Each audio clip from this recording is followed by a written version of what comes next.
Saludos compañeros y compañeras y comenzamos aquí una vez más en Tus Derechos al Día, un espacio auspiciado por Ayuda Legal Puerto Rico con la idea de que conozcas, de que defiendas tus derechos, pero también de que transformemos políticas públicas. Yo soy la licenciada Ariadna Michelle Godró y estoy aquí junto a dos de las Verónicas del equipo. Qué bueno que están aquí. Saludos Verónica, preséntate. Saludos, Verónica. yo soy Verónica González. No sé cómo nos podemos distinguir bien aquí, salvo decir que yo trabajo usualmente con asuntos de desastre, el programa Recuperación Justa. ¿Y tú?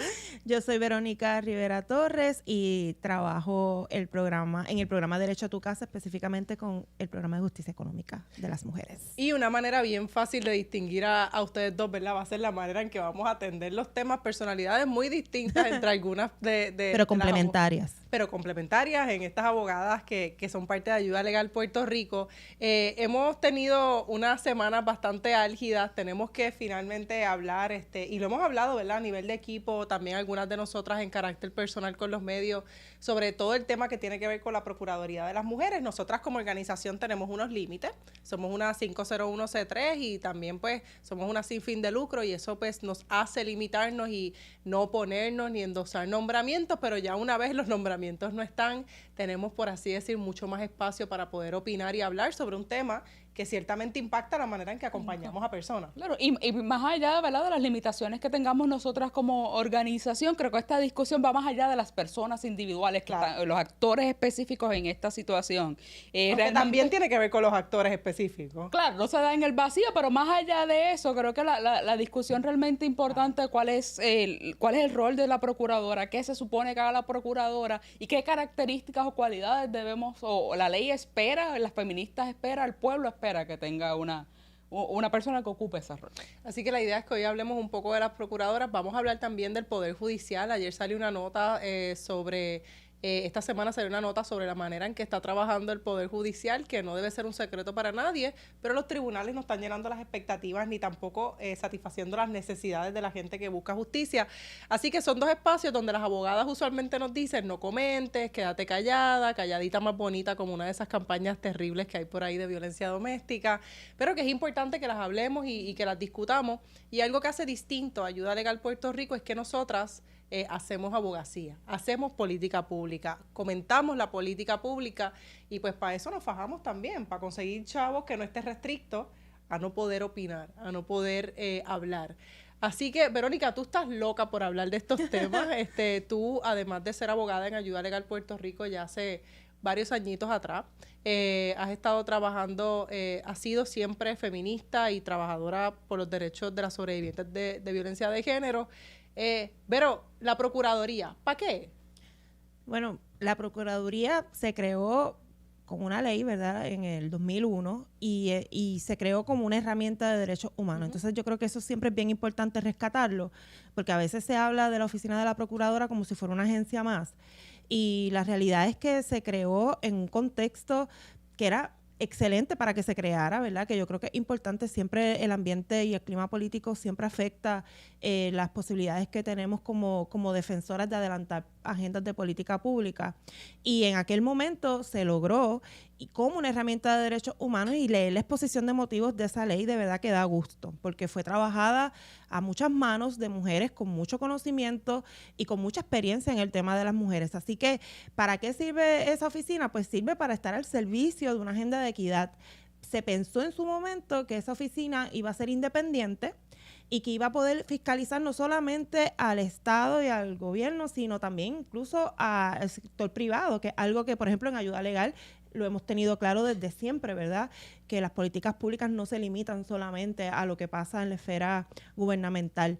Así que se creó con altas expectativas y la realidad es que como se dio el primer nombramiento, se dio acorde a la ley, porque la ley se creó pensando en que la persona gobernadora, ciertamente dentro de sus facultades constitucionales, era quien iba a hacer la nominación, pero iba a poder obtener recomendaciones de grupos feministas y de derechos humanos para poder decidir, ¿verdad?, quién debía ser la mujer, porque la ley dice que debe ser una mujer que ocupe el cargo de procuradora. Y luego de eso, pues obviamente empezar con el proceso legislativo en el Senado. ¿Qué pasa? Pero antes de eso, ¿verdad? La Procuraduría, entonces, y yo creo que esto es importante para la conversación porque fue parte de las cosas que quizás no se pudieron discutir lo suficiente por la manera en que se dio el nombramiento, debo decir, ¿verdad? La nominación de Vilmary al puesto de procuradora, era que nunca fue vista como una organización, una agencia para dar servicios directos, ¿verdad? Era más bien desde política pública. Así mismo, no, y eso era bien importante para las personas que lo impulsaron, era un poco hacer trabajo de crear y defender políticas públicas, ¿verdad? Estar pendiente, podía multar, podía opinar todo el tiempo y podía empujar una agenda de equidad y de justicia para las mujeres y no era dar servicio. La primera procuradora, como sabemos, pues fue la que extrañamos tanto a la licenciada María Dolores Fernós. Ella fue la primera procuradora, pero la licenciada Fernós renunció hace 16 años al puesto de procuradora. Ella no terminó sus 10 años porque no lo he dicho, pero parte de tratar de conseguir esa independencia era que la procuradora iba a ocupar el cargo por 10 años. La licenciada Fernós no lo hizo, renunció y desde entonces las mujeres y los grupos feministas no han logrado que una candidata recomendada por ella se convierta en procuradora. ¿Por qué? Porque el clima político cambió y porque no hemos tenido las herramientas, porque la ley no provee las herramientas para poder incidir de formas distintas y garantizar que por lo menos esa persona que ocupe el cargo pues sí responda a unos intereses más allá de política partidista, etcétera, etcétera. Cuando te escucho hablando, eso para mí es lo que me parece realmente interesante, porque pienso que incluso si no es una agencia, siendo una figura del Estado nombrada por el gobernador, va a estar sujeta entonces a los intereses del gobernador y del Senado que esté cuando le toque nombrar a alguien, si al final de los 10 años o no.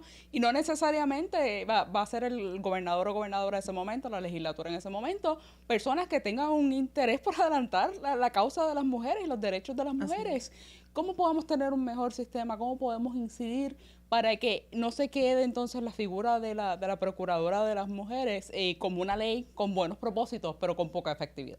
Yo creo que a la oficina de la procuradora tenemos que hacer lo que hacemos siempre las personas defensoras de derechos humanos, que es que evaluar las herramientas de derechos humanos, preguntarnos si está funcionando y si no está funcionando, ¿qué podemos hacer?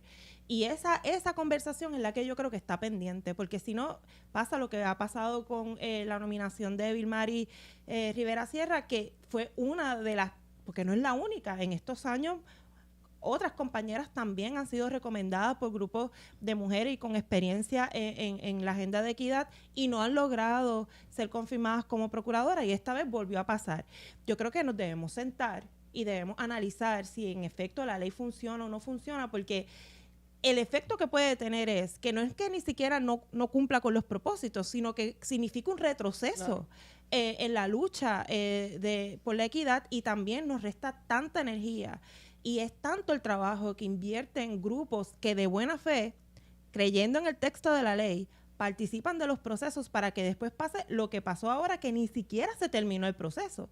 O sea, ni siquiera podemos decir, bueno, es que se logró un informe positivo, pero luego, a pesar, pues no se colgó. O sea, que haya una conversación democrática a favor, en torno al proceso de la OPM, ni siquiera eso tenemos. O sea, de momento desaparece el nombramiento y nos quedamos en un limbo. Y eso yo pienso, ¿verdad?, como defensora, no debe volver a pasar y creo que sí que tenemos que tener una conversación amplia de si la ley 20 está funcionando o no y si no funciona, ¿qué vamos a hacer en cuanto a eso?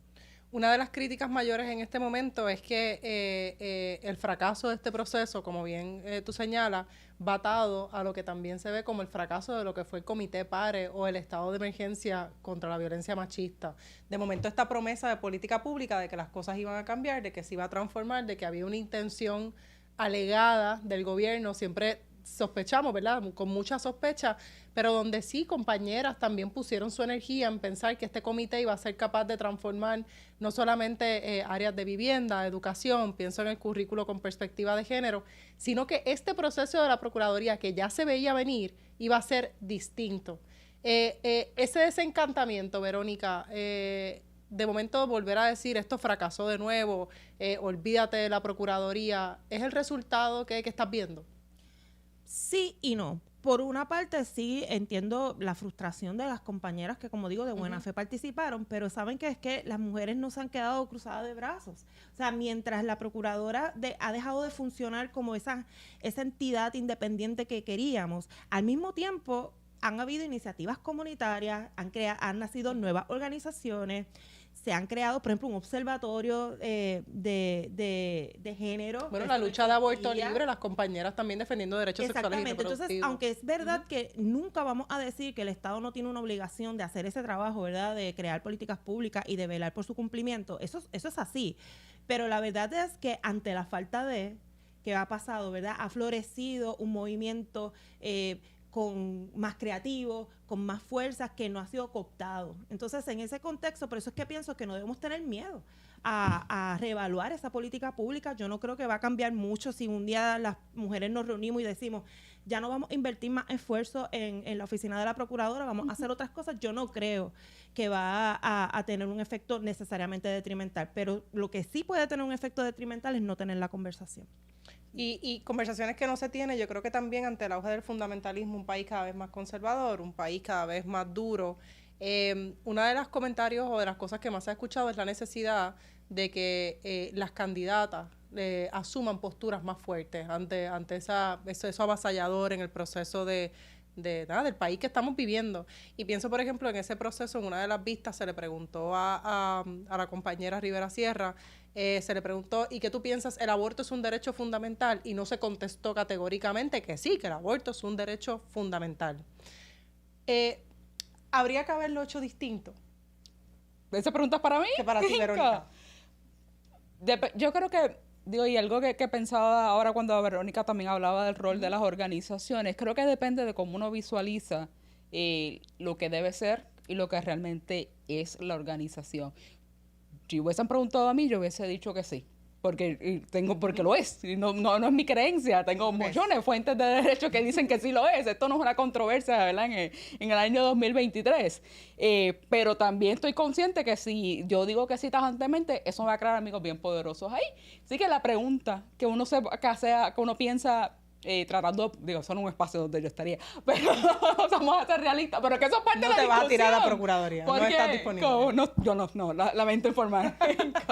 Yo no estoy disponible para esa posición o ninguna otra que se parezca, pero también es cierto que una persona como yo que dice esas cosas normalmente no están, porque se ven como controversiales, se ven como radicales, esa palabra tan horrible, o con la perspectiva tan horrible que se le ha dado, y que eso hubiese significado que de otras formas no se hubiese sido confirmada, que fue lo que eventualmente pasó, de todas formas. Así que un poco, pues, no quiero hablar de un balance, pero creo que esas son cosas que están siempre en la mente de todo el mundo, de quién es la mejor, quién puede ser confirmada. Por lo menos de donde yo estoy, donde nosotros estamos, donde nosotros hemos escogido estar, que es el lado de las organizaciones, el lado del activismo.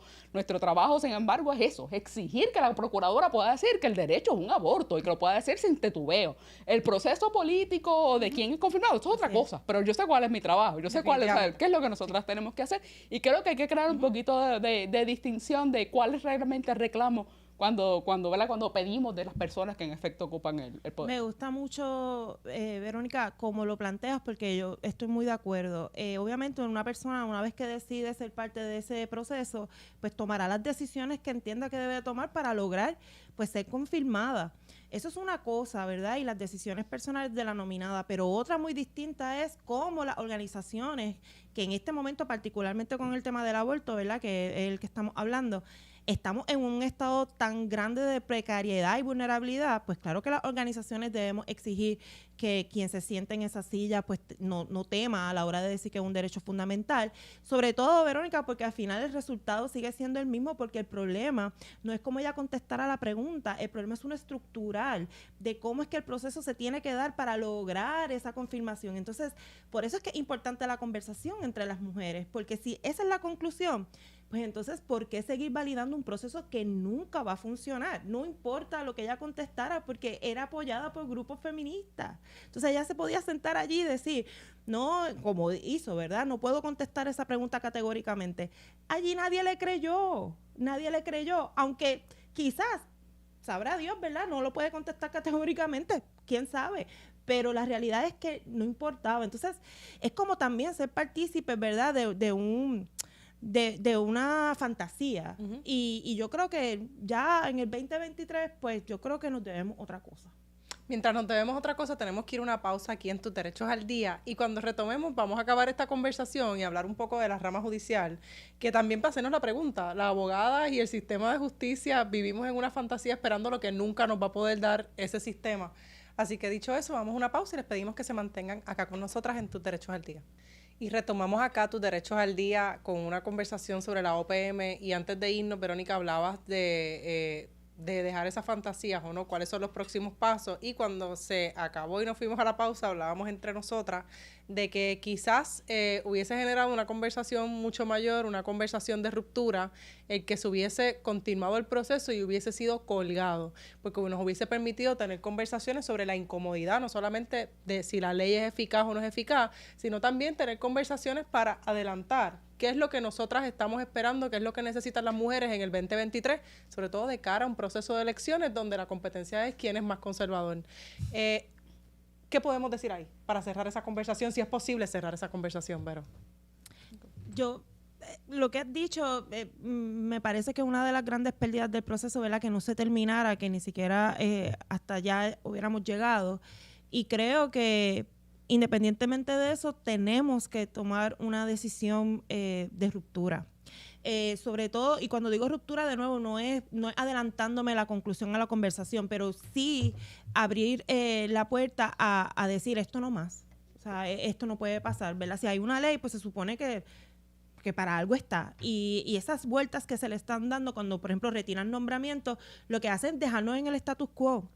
Y no puede ser. Con eso sí que hay que romper. Así que yo creo que lo próximo es, y de cara a las elecciones, es un muy buen momento para sentarnos y tener estas conversaciones difíciles, porque obviamente dentro de los colectivos hay diferencia de criterio y de opinión, pero creo que hay que tenerlo independientemente de que no la hayan colgado, porque para todos los efectos pues nos dejaron en una posición peor. Y en ese sentido también yo creo que algo que no hemos mencionado y que quizás no tenemos el espacio para hacerlo aquí, pero sí es hablar de esa responsabilidad de la fortaleza como un espacio donde también nomina de manera estratégica para distraer y sin que haya necesariamente una voluntad sustantiva de llevar los procesos hasta el final. Así el nombramiento fue retirado, y aunque desconocemos qué pasó allí en el clandestinaje, sí sabemos, ¿verdad?, que ha sido uso y costumbre de la fortaleza en distintas administraciones tirar estos candidatos, de momento generar debates, retirarlo, sin importar, ¿verdad?, de cuáles son las razones de política pública que son necesarias en el momento.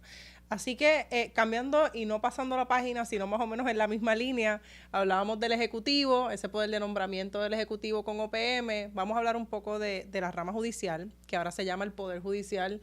Nosotras reaccionamos visceralmente, ¿verdad?, cuando se le hizo ese cambio al Poder Judicial. En Puerto Rico tiene 3 ramas, que son el Legislativo, el Ejecutivo y el Judicial, y hablamos de los poderes, pero ese nombre del Poder Judicial, Verónica, como que acentuaba esa diferencia. Se siente más poderoso. Se siente más, muy, wow, Verónica, devastador. Pero es un reclamo de espacio y de fuerza ahí que es un poquito incómodo. Así que hubo un rebranding de la rama judicial, y nosotras como abogadas, dice la jurisprudencia, que somos funcionarias de la rama judicial, pero también estamos llamadas por los cánones de ética a hacer revisiones de ese sistema judicial cuando no funciona. Y pues es parte del trabajo que hacemos en Ayuda Legal Puerto Rico, que históricamente hemos hecho, y de momento sale esta nota en el Nuevo Día, y una de las cosas que habla es que esta persona, una compañera, Adriana Díaz, se sienta en la sala y ve cuántas vistas han sido suspendidas en un solo día. Y una de las conclusiones es que el 50% de las vistas, es decir, de gente que fue citada, sacó de su día, se vistió, pasó la ansiedad, pasó el estrés, que ahorita vamos a estar hablando de esos impactos de salud mental, llegaron a una sala del tribunal y cuando estaban listas para que se viera su caso, muchas veces traída obligatoriamente ahí, se suspendió sin consecuencia. Y hablando también de esa lentitud del foro judicial, de que la gente no recibe la justicia a la que estaría llamada a recibir, y preguntándose entonces cuál es la alternativa, para qué existen los tribunales, qué es lo que la gente está yendo a buscar, y desde Ayuda Legal Puerto Rico pues nos hace falta, ¿verdad?, o tenemos que seguir problematizando esto. Ese reclamo usualmente, ¿verdad? Además del peso que lleva, ¿verdad? Cada una, es la idea entonces de que qué pasa al final del proceso, ¿no? Los procesos que se vuelven demasiado lentos, los procesos que no tienen un final lógico, que no tienen un final, por lo menos que la gente piense que les resolvieron el problema, porque a veces en lo que llega, pues el problema se acabó. Y es bien, eso es bien consono con un estudio que nosotras de esta ayuda legal habíamos comisionado el año pasado. En el 2021. 2020, el tiempo pasa. Que hace como 7 años ya. 7 años y 12 meses. Si lo hacemos de nuevo, baja un poco el nivel de aprobación. Exacto. Baja un poco. Pero ese fue algo que nosotros también vimos, no solo el problema, la dificultad de acceder al espacio, la dificultad de cumplir con los requisitos del tribunal, de seguir los procedimientos y de, en efecto, sentirse de que lograron un remedio efectivo. La mayoría de la gente pensaba que no lo había obtenido. Y mucha gente, incluso después de haber tenido experiencias con el tribunal, decían que no lo entendían. Claro. Así que creo que parte o alguna conversación que es importante hablar en el contexto de acceso a la justicia es cómo estos procesos legales que por tanto tiempo han sido el dominio exclusivo de jueces y abogados pueden realmente servir a la gente. Y un poquito para atrás entonces, esa definición de lo que es acceso a la justicia, ¿verdad? Si queremos que la gente tenga las condiciones para poder defender sus derechos, para conocer sus derechos, para utilizar el derecho, entonces el sistema completo tiene que cambiar. A veces hablamos de acceso a la justicia y pensamos que es una falla y se hablan de la brecha de acceso a la justicia o la necesidad de mayor acceso a la justicia, pero esto no son fallas, ¿no? El sistema está diseñado, el sistema opera como se espera, que es que cuando la gente trata de buscar justicia, el sistema tiene un montón de barreras, son barreras por diseño. El hecho de que la información legal decide hasta el café que nos estamos tomando, con todos los problemas que tiene este café que nos estamos tomando hoy, decide la pasta que usaste, el cinturón que te pusiste cuando venías de camino al estudio. La ley atraviesa toda tu vida, sin embargo el conocimiento de la ley es bien privilegiado, es bien pequeño, y se premia el que las abogadas y los abogados tengamos el monopolio de esa información, ¿verdad? De hecho, la gente nos paga para que tú le digas lo que significa una ley que se presume que todo el mundo la conoce. Y eso es terrible, eso es devastador. Y el sistema de justicia, pues eso es una de las premisas principales es, yo conozco la ley, tú no la lees. La gente, la única ley que la gente lee, yo me atrevería a decir que es la ley del examen de licencia de aprendizaje. Fuera de eso, la gente más nunca se enfrenta a un texto legal porque cuando se enfrenta no lo puede entender. Y ese es el diseño. Sí, yo creo que de toda esta conversación y sobre todo hablando del artículo del Nuevo Día, yo creo que es bien bueno cuando, por ejemplo, una periodista va a los procesos y los observa, ¿verdad? Porque eso particularmente de las suspensiones es algo que quienes acompañan a personas a buscar remedios siempre es una queja permanente, ¿verdad? De que llego allá, se suspende, la persona que estoy acompañando no tenía idea ni de lo que iba a pasar en la vista y de repente le dicen entre por acá, salga por allá, no puede hacer esto, no puede hacer lo otro. Literalmente la persona va al tribunal a coger regaños de una persona alguacil y de momento ya se va, bye. Y yo creo que es bien importante empezar, hablando de lo que es el Poder Judicial, pues yo creo que es importante empezar a descorrer esas cortinas para que la gente lo vea. Yo disfruto mucho, por ejemplo, cuando transmiten las vistas. Claro. Y entonces podemos ver los comentarios de las personas que dicen tranquilamente, pero mire ese abogado lo que está diciendo, ese abogado es un disparatero, pero cómo alguien le puede hacer caso a lo que está haciendo, mire esa jueza cómo se está equivocando. Y yo creo que eso es bien importante porque la realidad es que es un proceso bien defectuoso, la lentitud no es cualquier cosa, o sea, las personas dicen, pero es que se tardan, no es que se tarde y ya, es que a veces esa lentitud impide que la persona obtenga un remedio, punto. Y si lo obtiene, cuando lo obtiene ya no le hace tanto sentido como le hacía sentido quizás 5 o 6 años atrás, porque cuando decimos lento es que un proceso puede tomar... Yo he visto casos de 10 años, 12, 15, claro, 20 años. Y la línea esa que resalta esa nota, ¿verdad? Que dice cuando me siento mal porque yo quisiera que esto se acabe, es el proceso de que es esta idea de que los procesos judiciales arrastran a la persona. Y tiene mucho que ver, ¿no? Una de las preguntas que a veces la gente no se atreve a hacer, pero que sabemos que siempre traen cuando vamos a llevar a alguien a un tribunal, son preguntas básicas como dónde me paro, dónde me siento, qué me pongo, cómo le hablo al juez, cómo le hablo a los alguaciles. Y hay mucho miedo incluso por la forma en que las salas están diseñadas. Hay una persona que está pues con su toga, que está mucho más alto que los demás. Tú llegas allí a ese espacio que usualmente es bien frío, donde hay o mucha gente, que no sé si es peor a cuando no hay nadie y está la parte sola en la inmensidad de esa sala, y tienen, ¿verdad?, esta idea de hacer a las personas ver más pequeñas. O cuando estamos viendo recientemente de la pandemia para acá, que las pistas son a través de videoconferencia y que uno de los señalamientos que hemos tenido es que se supone que los procesos judiciales siempre se han abierto.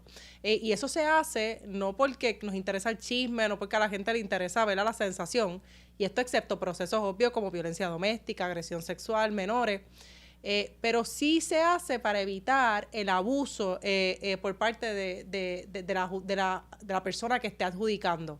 Y no tenemos que hablar de abusos cuando se filtran audios, cuando se han filtrado en casos bien específicos lo que pasa en una sala. Pues es importante que esas salas estén abiertas. Pues por Zoom, además de la brecha tecnológica que hay, el hecho de que la gente entonces va sola, no escucha, no hay buena señal, las vistas se ven en nada.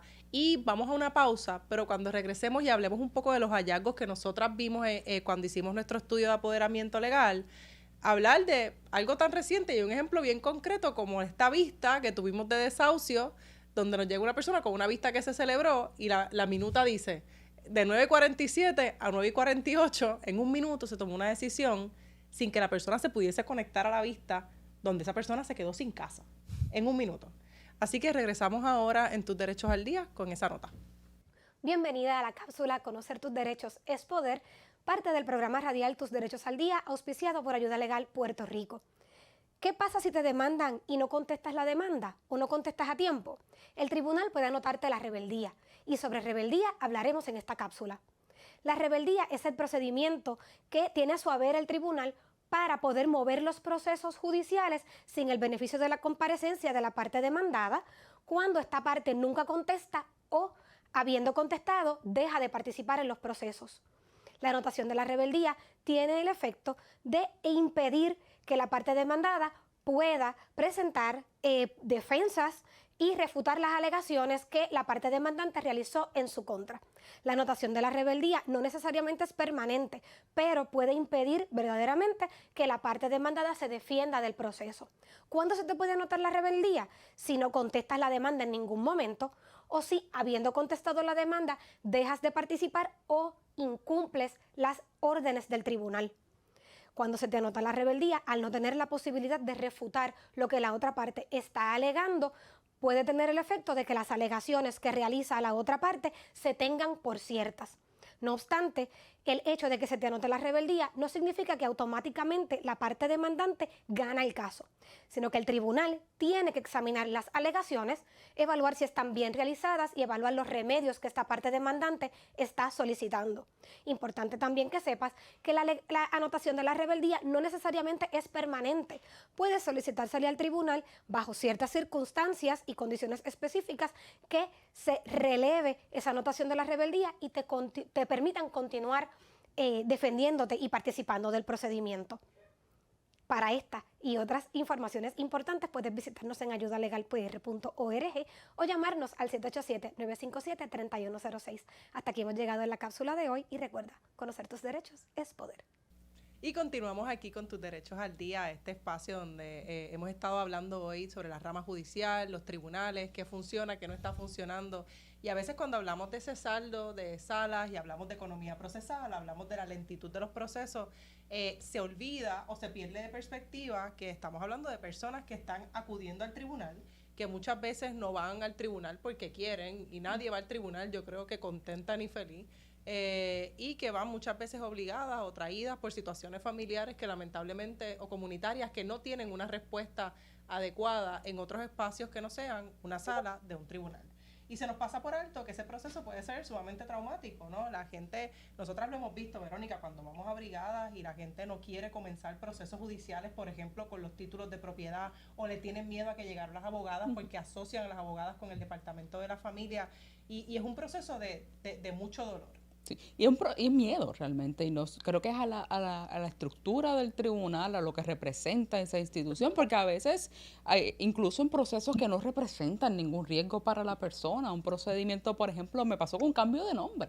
no es ningún riesgo para la persona, pero el momento en que uno le dice que va a tener que ir al tribunal y testificar, no quieren hacerlo. Y eso es una reacción principalmente de miedo, que acá por supuesto se basa sobre y se construye sobre un montón de otras cosas. Y miedo, y también esa visión de que el tribunal siempre viene a castigar o el tribunal me va a quitar más de lo que tengo, y pienso en las cartas, en los casos de ejecución de hipoteca, Verónica, que es algo que hemos estado bregando continuamente cuando nos llega la gente con la cajita de las cartas que nunca han abierto. Sí, sin duda, en los casos particularmente de vivienda, pensar en tribunales muchas veces es pensar en pérdida. Y por eso siempre es tan importante ese acompañamiento que hacemos, incluso para abrir la carta, porque las personas sienten tanto miedo y se sienten tan desprovistos de información y de poder para manejar los procesos, que a veces se pierde una casa simplemente por no abrir una carta, por no tener que enfrentar las consecuencias de abrir la carta, ¿verdad? Y de asumir que pues tal vez tengo que ir al tribunal a defenderme. Y como abogadas, parte del proceso es reconocer que nuestras herramientas no necesariamente son las que pueden ayudar a que esa persona tenga ese acompañamiento integral que necesita, y para eso tenemos acá a distancia, pero nunca tan distanciada, a la compañera y psicóloga Mercedes Rodríguez. Mercedes, qué bueno contar contigo, ¿nos escuchas? Sí, les escucho. Un abrazo para todas. Un abrazo para ti enorme, Mercedes. Sé que estás haciendo espacio en tu agenda. Tú eres una persona que ha ayudado a Ayuda Legal Puerto Rico y entre otras organizaciones y una multiplicidad de gente a entender de qué se trata cuando estamos acompañando a personas en procesos de pérdida, ¿no? Y esa pérdida, que en algunos espacios es un luto, en algunos espacios es una separación. Aquí estamos hablando de una pérdida bien concreta, que es esa pérdida de la casa. Y pensar en ese impacto emocional que tienen las personas en los procesos judiciales. Así que te queríamos traer y empezar con esa pregunta. ¿Cómo tú, como profesional de la salud mental, puedes ver ese choque que recibe alguien cuando le llega un emplazamiento? Mira, muchas veces esas cartas y esas llamadas llegan en momentos donde las personas y las familias están ya sobresaturadas de estresores. Así que llegan, como quien dice, en el peor momento, y las personas están fatigadas, están cansadas, están atemorizadas. Eso que ustedes mencionan de que la gente le tiene miedo a los tribunales es muy cierto. La gente no le gusta ir a los tribunales, no solamente una cuestión de gusto, sino porque las historias que han escuchado de familiares, de personas que han estado, las cosas que vemos en las noticias arrojan información que sugiere que el trato en los tribunales no es muy bueno, que la gente que va por allí no la pasa muy bien. Que los tribunales no comprenden mi queja, ¿verdad? De hecho, la gente cuando va a los tribunales voluntariamente o por la obligación de ir, está buscando algo de justicia, ¿verdad? En los tribunales, y lamentablemente mucha gente pasa por los pasillos y pasa por las salas de los tribunales y sale muy abatida, sale sin justicia y también sale más expuesta, más vulnerada, más maltratada, más maltrecha, más adolorida, porque realmente de eso se trata la experiencia de duelo. Hay siempre dolor. Así que para ir a los tribunales hay que prepararse, que hay que buscar ayuda. Bueno, creo que esta conversación a mí, como abogada, ¿verdad? Pensando en nuestro rol dentro de este proceso, creo que la primera pregunta que me viene a la mente, Mercedes, es un poco cómo nosotras, que necesariamente no tenemos el entrenamiento o las herramientas para trabajar con una persona que está pasando por un proceso traumático, ¿verdad? Que es el proceso legal, cómo podemos ayudar a la persona a enfrentar estos procesos de una manera tal vez incluso si es intimidante, en que se sientan más seguras. Obviamente, ustedes tienen un conocimiento legal que no tiene la persona, y ustedes tienen quizás hasta el susto, ¿verdad? De que puede haber cosas que se pudieron haber hecho antes, pero la realidad de cada persona es esa, que no abre la carta, que tiene temores, que tiene aprensión, que tiene desconfianza, no solamente de los tribunales, de los procesos legales en general. O sea, los abogados y las abogadas también están en esa redada de desconfianza envuelto, ¿verdad? Así que ustedes, las primeras intervenciones tendrían que ser más en el ámbito emocional. Comprendo lo que me está diciendo, me ha sucedido a mí también. O sea, ese puente de empatía es tan importante para ganarse la confianza de ese ser humano que las necesita a ustedes de muchas maneras, y que ustedes quieren servir de la manera más inmediata, más pronta, para evitarle situaciones difíciles a la persona. Así que ese acercamiento tiene que ser con esa actitud de comprensión, esa esa actitud que va al ritmo de la persona y ir ofreciendo información pertinente para que la persona también pueda sentir ese sentido de urgencia que sienten ustedes de poder ayudar en todo lo más pronto posible, ¿verdad? Así que es un dilema humano. Aunque se trata de un asunto de trámite legal, es un asunto fundamentalmente humano que toca la fibra de la persona y que toca todas las dimensiones de la persona, por lo que hemos dicho de la importancia que representa el techo seguro para cualquier persona y para cualquier jefe o jefa de familia con sus hijos y sus hijas, ¿verdad? Mientras más personas estén envueltas en esa circunstancia, más aprensión hay y más estrés hay en el adulto responsable con el que ustedes están conversando. Sí, Mercedes, yo pienso también en el número de personas que van a los tribunales sin representación legal. Nosotras aquí hemos hablado, ¿verdad?, de cantidades que superan el 90, 93%, a veces casi el 100% en los casos de vivienda, pero creo que es algo que se repite alrededor de los distintos temas legales que van de familia, que van a procesos que tienen que ver con otros procesos civiles, procesos de controversias entre vecinos. La gente va sola al tribunal. ¿Crees tú, pensando en todas estas cosas que tú, ¿verdad?, bien mencionas que deben acompañar a la gente, el tribunal debe tener un mayor rol? El tribunal, por ejemplo, se me ocurre tener profesionales de salud mental, considerando que las crisis son cada vez, por lo menos para nosotras, cada vez más frecuentes, que acompañen en la sala, aunque no sean procesos de salud mental.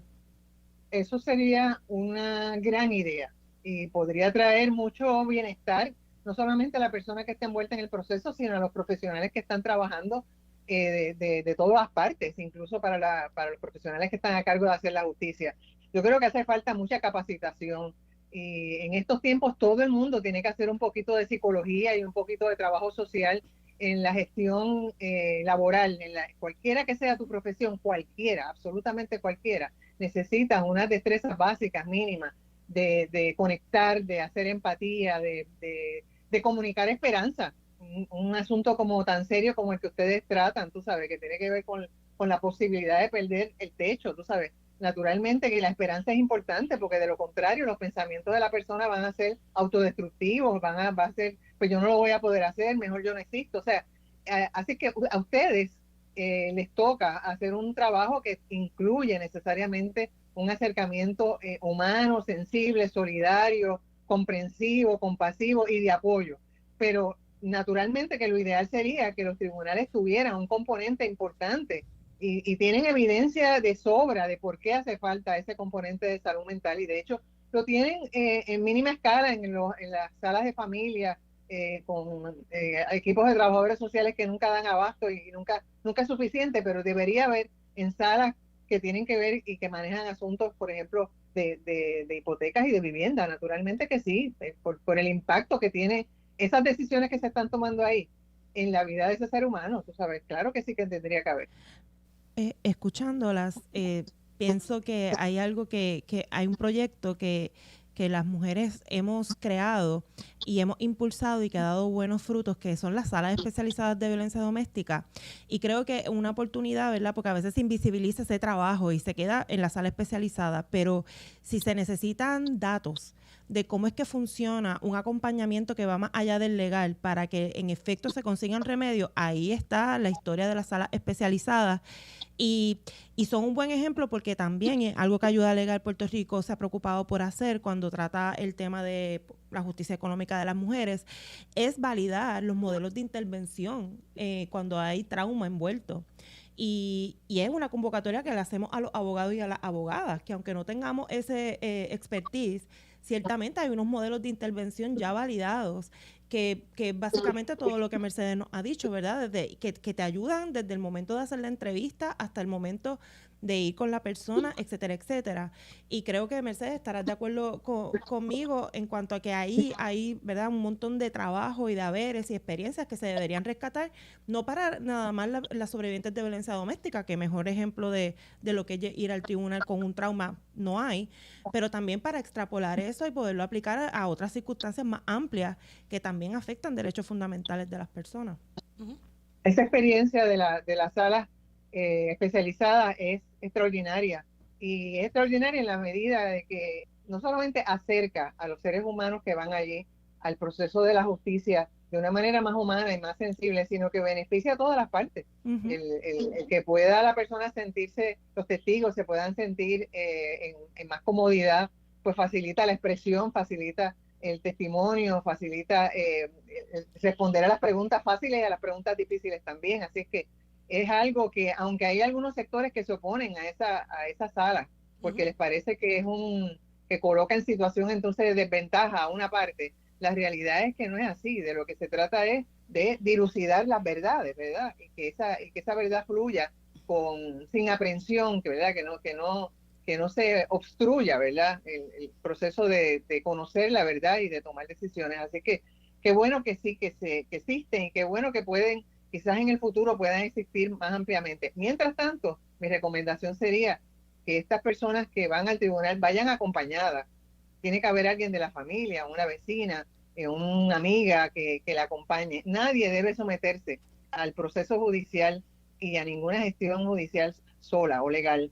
Yo voy acompañada, si es mi caso, yo misma, que soy psicóloga y que conozco el espacio de los tribunales, voy acompañada y acompaño todavía a mucha gente en gestiones cotidianas que no representan grandes amenazas a sus vidas, pero ir acompañada, el concepto de acompañamiento es el que queremos que se incorpore dentro de los procesos legales. Y ustedes lo hacen, ustedes hacen una labor de acompañamiento que incluye el apoyo, que incluye la intercesoría, que incluye traducir un poco las complejidades de los tribunales y del derecho en arroz y habichuela. Eso es importante. Mercedes, yo te agradezco mucho esas palabras. La realidad es que cada vez son más, y como hemos hablado, esa intersección entre casos de salud mental o crisis de salud mental, debo decir, y los procesos judiciales, por lo menos los que llegan a Ayuda Legal Puerto Rico, y sé que también organizaciones hermanas, y tiene mucho que ver con que son daño sobre daño sobre daño, a ese llamado, que yo creo que es algo que hemos estado hablando durante el día de hoy, de cómo se ve ese acompañamiento, cómo se ve ese apoderamiento legal.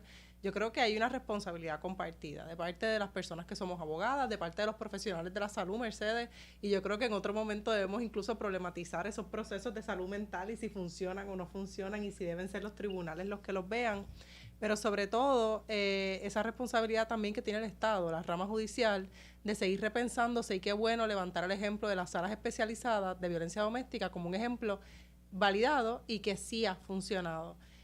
Mercedes, ¿cómo estás viendo, verdad? Y el tiempo nos está traicionando, pero muy brevemente, ¿qué está ahora mismo o qué estás viendo en esta agenda de prioridades de salud mental en Puerto Rico? Mira, yo te diría que después de María y más acentuado en el tiempo de pandemia, ha habido un interés un poquito más marcado de parte de las autoridades de salud en ofrecer un espacio para las quejas y para atender a través, por ejemplo, de la línea de Paz. Es una línea que se ha ido reforzando, que todavía hace falta mucho más, porque hace falta llevar el concepto de salud mental a las comunidades. No podemos depender nada más que la gente llame por teléfono a una línea de auxilio, pero bueno, naturalmente que ha sido bueno el tener esa línea de auxilio que ha sido reforzada. Y el teléfono 988, que es un teléfono que se ha añadido más recientemente para prevención de suicidio y para crisis emocionales de salud mental toda, 988.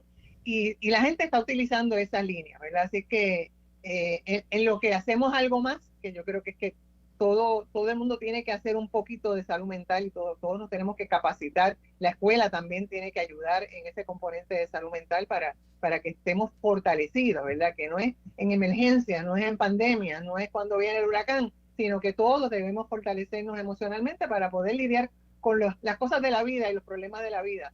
Decía un educador mexicano que el tema más importante de la vida es resolver conflictos, y para eso es para lo menos que nos preparamos. Así que aprender a prepararnos para resolver conflictos es algo que nos puede ayudar en estos asuntos y en todos los asuntos de la vida. Mercedes, gracias siempre por tu claridad, que yo creo que es indispensable. Vero. Creo que tal vez ella mencionó la línea Paz, tal vez podemos dar ese numerito. Mercedes, si lo tienes a la mano. No lo tengo a la mano, pero ahora se puede usar el 988. Y con ese puedes recibir ayuda. Por ahí te conectan con Línea Paz, por ahí te atienden la emergencia de salud mental, sí, 988. Así que gracias siempre, Mercedes, y continuamos aquí entonces en Tus Derechos al Día, agradecida por tenerte. Se nos queda la conversación, ¿verdad? Casi en el aire, con ese ejemplo que que debo decir que nos dejó a todas más que impresionadas, porque yo creo que rompe cualquier récord, lamentablemente, que hayamos visto antes en los temas de desahucios, y lo traigo como un ejemplo, una vista de 1 minuto donde las personas no tuvo oportunidad, ¿verdad?, de ser notificada, donde no se puede conectar, donde se toma la decisión de una familia con una menor de edad lanzarla a la calle y dejarla sin alternativa. Desde Ayuda Legal Puerto Rico, nosotras vemos esto y vemos todas las barreras que vemos de acceso a la justicia. La gente no conoce sus derechos, la gente no tiene la oportunidad de participar adecuadamente en su defensa, no se cumple el debido proceso de ley. Cuando la gente es pobre, pues menos oportunidades tiene de poder defenderse adecuadamente, y lamentablemente esto no es la excepción. Cuando nosotras hicimos el estudio de apoderamiento legal en el 2021, uno de los hallazgos principales, y me acuerdo que nos sorprendió, es que la principal fuente de información legal de la gente era el Internet. La segunda era la televisión, esos influencers, ¿verdad? Y la gente decía, Jay Fonseca, ¿cuál es tu fuente de información? Jay Fonseca, tu fuente de información legal. Y tercero estaban las personas abogadas. Y último en la lista, después de como 25 variables, incluyendo la revista TV Guía, estaba el tribunal, ¿no? Y eso yo creo que pone una responsabilidad a un tribunal, que sí debo decir que hemos visto una intención de la administración de trabajar más activamente con el acceso a la justicia por parte de la jueza presidenta, por parte de OAT, pero todavía falta camino. ¿Se puede reformar? Por supuesto que se puede reformar. Creo que lo que esos datos reflejan también, uno, lo difícil que es acceder a información confiable y verificable en Internet. O sea, el Internet y, ¿verdad?, en cualquier otro espacio de acceso realmente legal. La primera opción son fuentes por las que vemos todos los días. La información legal nos llega, no siempre de las mejores fuentes. A veces información buena, a veces información que no lo es.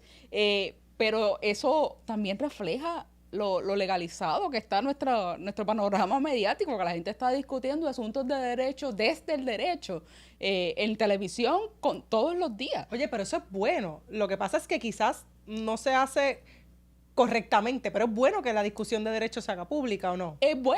Es bueno para algunas cosas, pero no para todo. Bueno, porque no todos los dilemas son no todos los dilemas son legales, no todos los asuntos políticos se tienen que o sociales se reducen a asuntos legales, porque después de todo el derecho le interesa lo que dice la ley, y la ley es una respuesta a esos procesos, o debe ser una respuesta a esos procesos legales, a esos procesos políticos y sociales, no al revés. O sea, y muchas veces lo que vemos entonces es que la discusión del derecho detiene la conversación política, pero la ley dice eso. ¿Qué importa lo que dice la ley? Estamos hablando, ¿verdad? Como hablamos ahorita, ¿verdad? Del rol de la transformación y el rol de la Oficina de la Procuradora de las Mujeres. La ley dice una cosa, pero podría decir otra, o sea, no podría ser otra cosa. Lo mismo pasa con todos los procesos de derecho, con todos los procesos legales. Cuando los reducimos a una conversación de derecho, ahí entonces empezamos a limitar cuáles son las posibles alternativas. Y en términos materiales también podría tener que ver con la posibilidad de resolver en lugares que no fueran los tribunales. Exacto. Por ejemplo, hablar de mediación.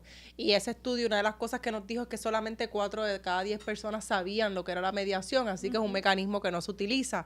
Pensamos, por ejemplo, en controversias que quizás se podrían dilucidar de otra manera, comunitariamente, pensando en también darle la oportunidad a ese espacio político, que puede ser el espacio del activismo, puede ser el espacio de organizaciones, puede ser el espacio de tejer comunidad, como, ¿verdad? Como ahorita vamos a hablar con Mercedes.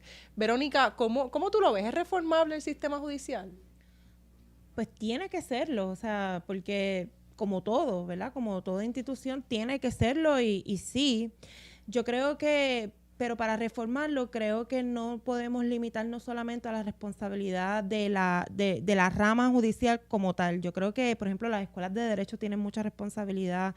Creo que quienes operamos el derecho desde otras coordenadas también tenemos una responsabilidad de seguir impulsando esa agenda, porque es que llega un momento, por ejemplo, desde mi experiencia, a veces incluso puede haber un caso abierto en los tribunales, pero pasa tanto fuera de... Y yo creo que quienes tenemos la oportunidad de incidir, podemos hacer tantas y tantas cosas que no hacemos para evitar tener que exponer a la persona que está yendo al tribunal a violencia innecesaria. Eso, de nuevo, no quiere decir que la rama judicial puede ignorar su responsabilidad. Yo creo que cada cierto tiempo, dependiendo que quien la administra, pues hay más o menos apertura a trabajar estos temas, y siempre va a ser bienvenida a la conversación.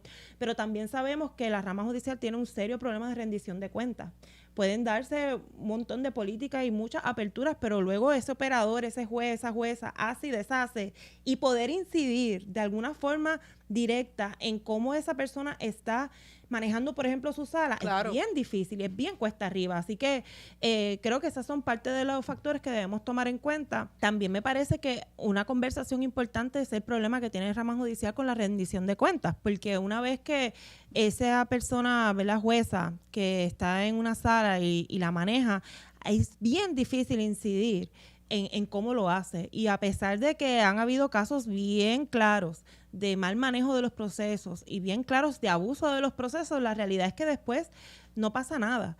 Y mientras eso suceda, pues es muy difícil que esas aperturas y esas políticas que se hacen para que el acceso a la justicia sea real, es muy difícil que de verdad se den, porque en el día a día, las personas que son las que participan de nuestro estudio, o son las personas que hablan, ¿verdad?, con la prensa, pues lo que ven es otra cosa. O sea, no está un nivel, ¿verdad?, de quienes administran la rama judicial y las conversaciones que tienen, y está el nivel del día a día de quienes van a sala, y claro, los jueces y las juezas pues también se quejan, ¿verdad?, de ciertas condiciones, etcétera, etcétera, pero al final no hay un espacio para de verdad poder llegar a un tipo de acuerdo de cómo es que se debe dar ese manejo. Claro, de hecho, Verónica, y perdóname, pero uno de los planteamientos que sale en ese artículo del Nuevo Día es de 47 jueces que faltan por nombrar, y quizás eso es parte del problema para que las salas se muevan más rápidas, para que podrían aumentar su eficiencia en términos de tiempo, pero ese no es el problema, es un problema estructural que yo creo que nos queda atender, y sé que nos queda poco tiempo, pero tenemos la responsabilidad de atender.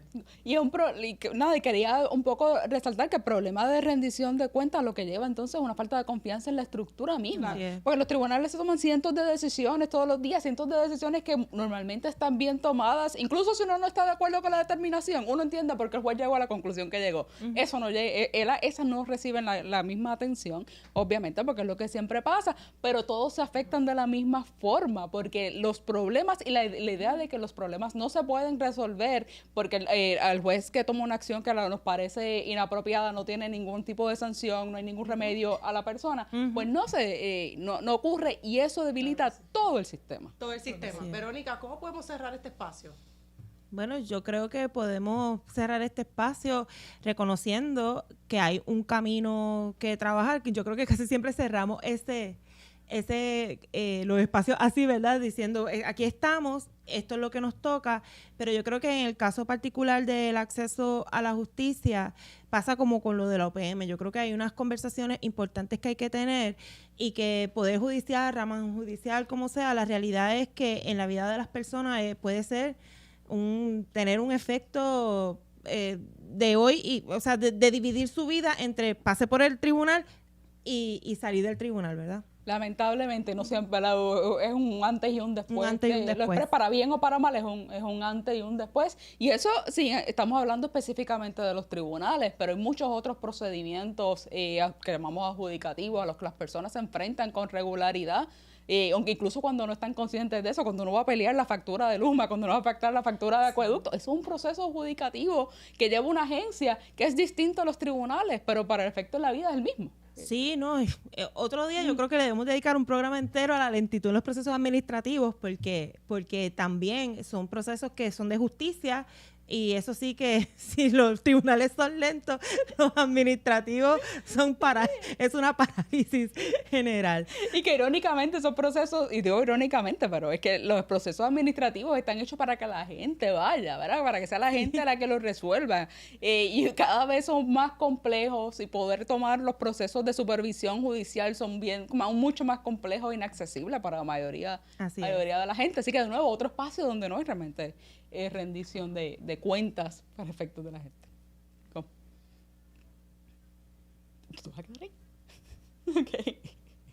Creo que el último punto que yo quería tocarlo ahorita, en este último minuto que nos queda, recordarle, también aprovechar para recordarle a la gente que una forma en que es más fácil entrar o entender estos procesos es tratar de buscar información que sí sea verificable. La página de Ayuda Legal Puerto Rico, por supuesto, está disponible con información accesible. La página del tribunal tiene información correcta. Así es. ¿Verdad? Y accesible. Tienen las oficinas ProC para las personas que están trabajando se están representando por derecho propio, que le pueden ayudar. No le pueden decir qué va a hacer en su caso, ¿verdad? Porque lo que van a darle es información. Los formularios, los formularios que para que mucho. sea de alguna forma más accesible, pero siempre recuerde que esto es información, su caso puede ser distinto. Si los abogados estuviéramos de acuerdo sobre qué es lo que dice la ley, ninguno tendríamos trabajo. Así que todos los casos pueden ser distintos y por eso puede ser que las cosas tal vez no funcionen o el resultado no sea el que usted pensaba que podía ser. Eso, bueno, siempre tenerlo presente. Siempre. Creo que con eso quedamos, no nos queda tiempo para mucho más. Gracias por acompañarnos en esta tarde, recordando, por supuesto, que como siempre terminamos, que conocer tus derechos es poder. Muchas gracias.